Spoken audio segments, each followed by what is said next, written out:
Guys আপনারা দেখতে পাচ্ছেন চাচা আমাদের জন্য কিভাবে থাপড়ানো পরোটা তিনি রেডি করছেন।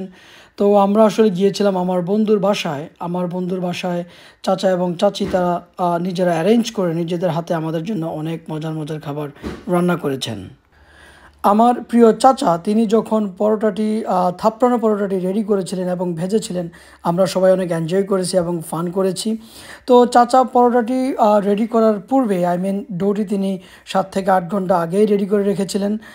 তো ডোটি রেডি করার পরে পরোটাটি ভাজার মুহূর্তে তিনি তিল এবং ঘি দিয়ে ভেজেছেন এবং সাথে ছিল কালো জিরা।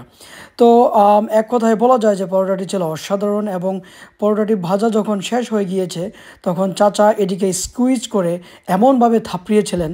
তো আমরা আসলে সবাই অনেক হাসাহাসি করেছি এবং অনেক এনজয় করেছি। আপনারা দেখতেই পাচ্ছেন এবং কিছুটা সাউন্ড শুনতেই পাচ্ছেন।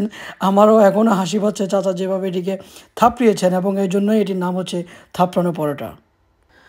আমরা আসলে অনেক মজা করে এই থাপড়ানো পরোটাটি খেয়েছি এবং আপনারা দেখতেই পাচ্ছেন আমার এখনও হাসি পাচ্ছে এই থাপড়ানো পরোটার কথাটির মনে হলে।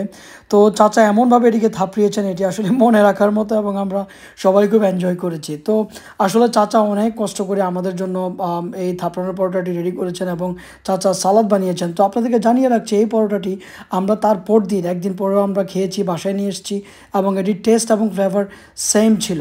তো এক কথায় চাচা এবং চাচি আমাদেরকে যেভাবে আদর করেছেন এবং আমরা আসলে অনেক অভিভূত। চাচা এবং চাচির প্রতি অনেক কৃতজ্ঞ এবং অনেক সম্মান এবং অনেক রেসপেক্ট।